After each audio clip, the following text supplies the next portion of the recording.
Hello, my Sugar Creek Montessori friends.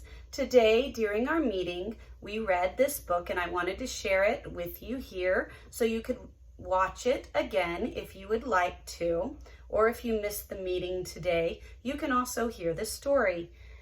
This is The Tiny Seed by Eric Carle. Now, Eric Carle is a wonderful children's author. He wrote Brown Bear, and The Very Hungry Caterpillar. You might have read some of his other stories. This one we're reading because yesterday we went over life cycle of the plant. And so I wanted to share this book with you. It's a beautiful illustration of that life cycle of the plant. So let's read The Tiny Seed by Eric Carle.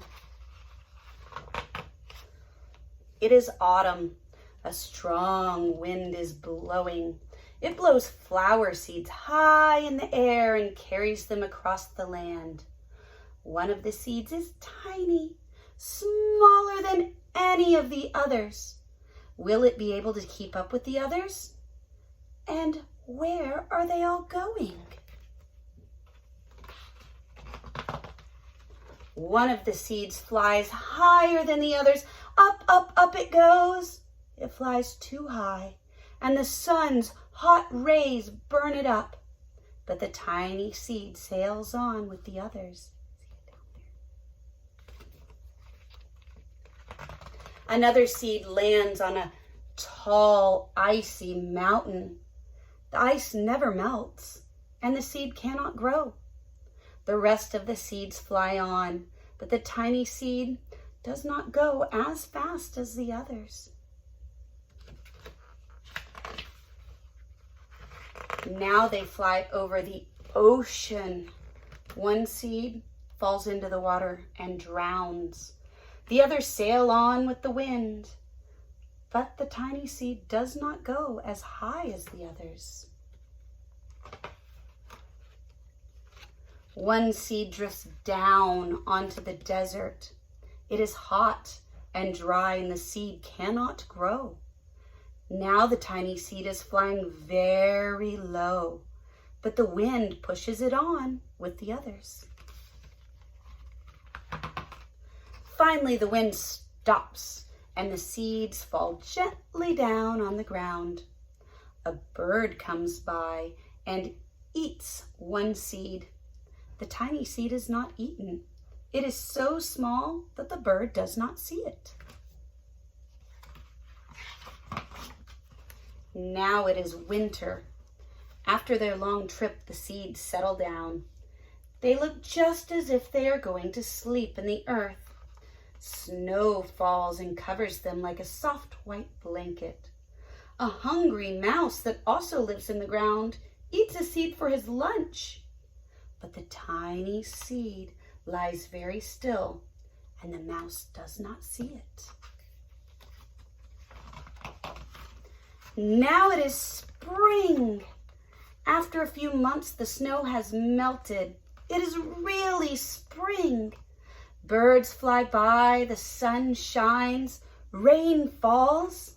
The seeds grow so round and full that they start to burst open a little.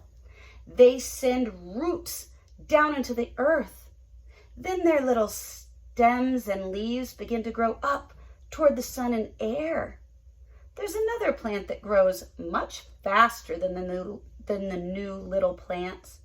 It's a big fat weed, and it takes all the sunlight and the rain away from one of the small new plants, and that little plant dies. The tiny seed hasn't begun to grow yet. It will be too late. Hurry! But it finally starts to grow into a plant. The warm weather also brings the children out to play.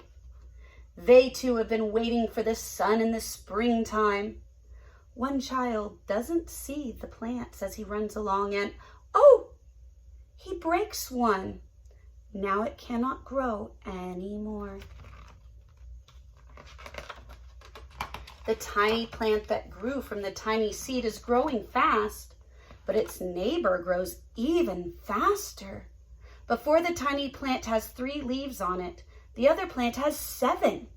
and look, a bud, and now even a flower. But what is happening? First, there are footsteps.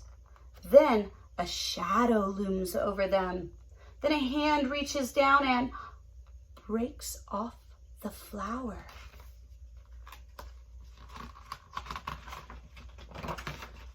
A boy has picked the flower to give to a friend. Now it is summer. Now the tiny plant from the tiny seed is all alone. It grows on and on. It doesn't stop. The sun shines on it and the rain waters it. It has many leaves. It grows taller and taller. It's taller than the people. It's taller than the trees. It's even taller than the houses. And now a flower grows on it. People come from far and near to look at this flower. It is the tallest flower they have ever seen. It is a giant flower. All summer long, the birds and bees and butterflies come visiting. They have never seen such a big, beautiful flower. Now it is autumn again. The days grow shorter, the nights grow cooler,